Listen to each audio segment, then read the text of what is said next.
Andrew, I just wanted to jump in and sort of dive into some of that deep understanding. Like you've been in and around this space, and I'm sure that your expertise and background has come from just so many years of talking to designers, design leaders, all kinds of folks that collaborate in and around design teams. It's just a very interesting space that's evolved quite a bit. And so one of the things we wanted to do for this episode was just dive in a little bit with folks that have been in the design space. And so we asked a bunch of designers using user testing to give us some feedback on sort of what's happened over the last decade or so in the space and how's it evolved. So let's listen to that and hear what they have to say, and then we'll come back and talk about it. I mean, a lot has changed. Obviously, I think like 10 years ago, we used to think that design strictly refers to something you can see.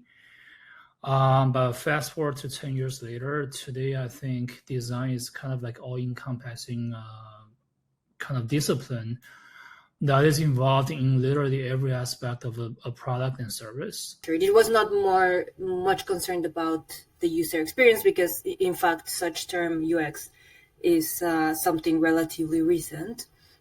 So, and now it's something that is core, right, to websites and to businesses. So putting yourself in the shoes of the customer, the user, and the market at large, and doing user research and conducting interviews.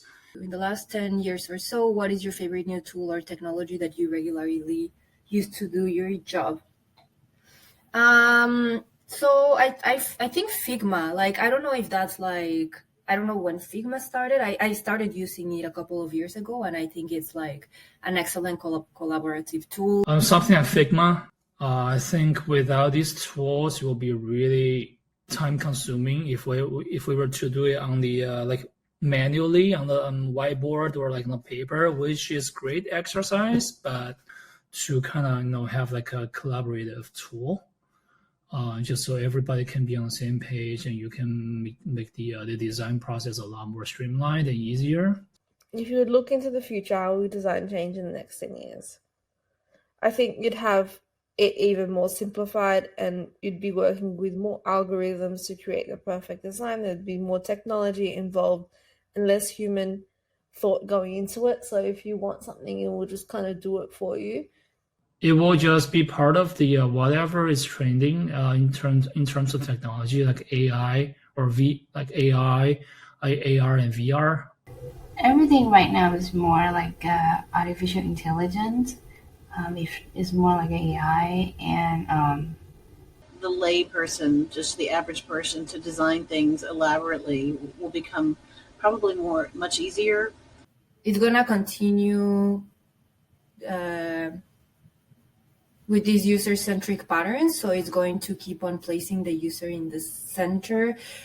I don't know if perhaps it's going to take it to the next level in this regard. Also because there's like this growing trend of virtual reality. So I don't know if that's somehow going to be more incorporated in like day-to-day experiences with websites. Maybe not.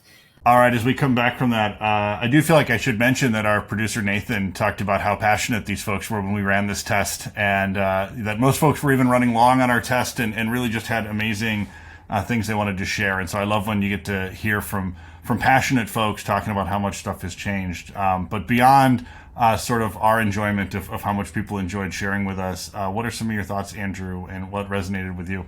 I think one of the most fascinating changes is how much more collaborative it's all become. How many more people are involved in a design process and how many more people have to be accommodated within a design process. It's tough to, get people in a room and kind of like whiteboard, especially in the current environment. And so, what are the tools that have to change? Yes, Figma is one of those, but there are many others. And just for them to sort of think about who is participating, how important it is, and how that shifted is pretty interesting. There's some great stories about, lawyers that maybe write some terms and conditions that are a little long, that are maybe have some words in there that people don't necessarily follow along with. And then when they see it in the UI, they kind of realize, well, we should make some changes. This is going to be a bad experience. And once, as we all know, once people hear from customers, this doesn't work well, then they start to make changes. And then the other fascinating thing in there is how many people mentioned AI, and how many people mentioned AI as a creative partner, and seemingly how positive it was. I mean, I didn't see the entirety of the clips. Maybe some of the things that were cut out were negativity, but as a partner, as somebody to help support creativity, AI has some really fascinating applications. Andrew, I think what is fascinating to me about what I heard designers talking about, and your last point about openness around AI, I think that surprised me, because design is a very creative thing, and it's a very personal thing. I mean, when you're working for a company, of course, like you're working within the constraints of the brand and the constraints of maybe what the design system is or the patterns.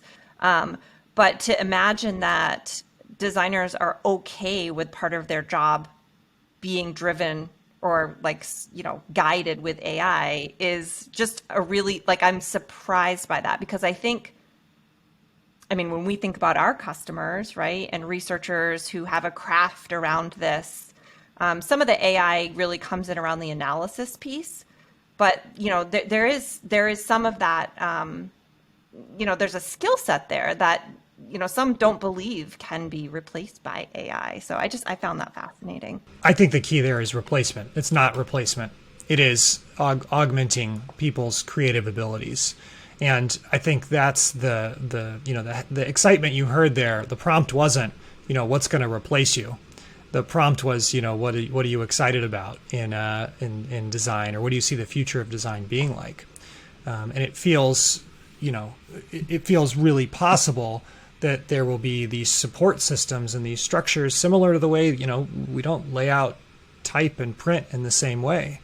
There's tools to help you do that better. There's support, and there will be support to help people create better and support their creative process if they want it. I'm sure there will be some, just like in chess, there are some who really lean on their AI partners, and then there are some where chess players that don't want to touch AI support or analysis support.